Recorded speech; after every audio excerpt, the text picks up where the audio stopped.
Hello hi and నమస్తే. Mushroom gravy curry అనేది ఇంట్లోనే హోటల్ స్టైల్లో అదే టేస్ట్ వచ్చేలాగా ఎలా చేసుకోవచ్చో ఈ వీడియోలో చూద్దాం. ఈ మష్రూమ్ కర్రీని ఒకసారి ఇలా చేసి చూడండి. మష్రూమ్ అంటే ఇష్టం లేని వాళ్ళు కూడా చాలా ఇష్టంగా లొట్టలేసుకుంటూ తింటారండి.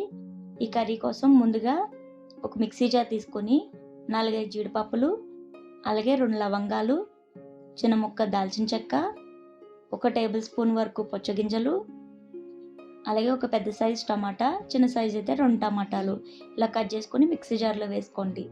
అలాగే 1 టేబుల్ స్పూన్ పెరుగు వేసుకొని మెత్తగా పేస్ట్ చేసుకోండి. ఇప్పుడు స్టవ్ మీద ప్యాన్ పెట్టి ఆయిల్ యాడ్ చేసుకొని ఆయిల్ హీట్ అయిన తర్వాత 4-5 జీడిపప్పు పలుకులు, ఒక మరాఠీ మొగ్గ, ఒక అనాస పువ్వు, 1 టేబుల్ స్పూన్ షాజీరా, అలాగే 2 బిర్యానీ ఆకులు, 2-3 పచ్చిమిరపకాయలు ఇలా చీల్చుకుని వేసుకోండి. ఇవి ఫ్రై అయిన తర్వాత ఒక పెద్ద సైజు ఉల్లిపాయని ఇలా చిన్న ముక్కలుగా కట్ చేసుకుని ఈ ఆయిల్లో యాడ్ చేసుకుని గోల్డెన్ బ్రౌన్ కలర్ వచ్చేంత వరకు ఫ్రై చేసుకోండి. అలా ఫ్రై అయిన తర్వాత ముందుగా మనం మిక్సీ చేసి పెట్టుకున్న ఈ పేస్ట్ని ఇందులో యాడ్ చేసుకుని ఒకసారి కలుపుకోండి. దాంట్లో 1 టేబుల్ స్పూన్ అల్లం వెల్లుల్లి పేస్ట్, ఒక 1/2 టీ స్పూన్ పసుపు, మీ రుచికి సరిపడా ఉప్పు, అలాగే 1 టేబుల్ స్పూన్ లేదా 2 టేబుల్ స్పూన్ల వరకు కారం, 1 టేబుల్ స్పూన్ ధనియాల పొడి, 1 టేబుల్ స్పూన్ జీలకర్ర పొడి వేసుకుని ఈ మసాలాకి ఉప్పు కారం బాగా పట్టేలాగా ఒకసారి కలుపుకొని 2-3 నిమిషాల పాటు మీడియం మంట మీద ఈ మసాలా అనేది పచ్చివాసన పోయేంత వరకు ఈ విధంగా ఫ్రై చేసుకోండి. ఇలా ఆయిల్ పైకి తేలిన తర్వాత ఒక 1/2 కేజీ వరకు మష్రూమ్ని ఇలా పెద్ద ముక్కలుగా కట్ చేసుకుని ఆ గ్రేవీలో యాడ్ చేసుకోండి. ఆ మసాలా పేస్ట్ అంతా మష్రూమ్కి బాగా పట్టేలాగా కలుపుకొని దీన్ని ఇంకొక 2 నిమిషాల పాటు బాగా మగ్గనివ్వండి. అలా 2 నిమిషాల తర్వాత ఆయిల్ అనేది ఇలా పైకి తేలిందండి.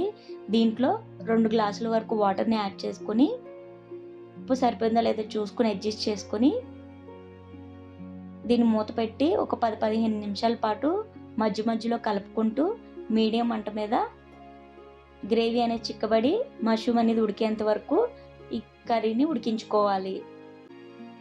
అలా 15 నిమిషాల తర్వాత ఈ విధంగా ఉందండి. దీంట్లో ఒక 1/2 teaspoon garam masala, 1 tablespoon kasuri methi వేసుకుని ఒకసారి బాగా కలిసేలా కలుపుకొని 1 నిమిషం ఉంచి స్టవ్ ఆఫ్ చేసి వేడివేడిగా సర్వ్ చేసుకోవడమేనండి. అంతే అండి, మష్రూమ్ గ్రేవీ కర్రీ అనేది రెడీ అయిపోయింది హోటల్ స్టైల్లో. చాలా టేస్టీగా ఉంటుందండి. ఈ కర్రీ అనేది రైస్లోనే కాదండి, రోటీ, చపాతీ, పుల్కా, పరోటా, అలాగే జీరా రైస్ ఇలా దేంట్లోకైనా కాంబినేషన్ చాలా బాగుంటుందండి. మీరు తప్పకుండా ట్రై చేయండి. అలాగే ట్రై చేసి ఎలా వచ్చిందో కామెంట్ చేయండి. నా ఛానల్ లైక్ చేయండి, షేర్ చేయండి, సబ్స్క్రైబ్ చేసుకోండి. Thank you for watching.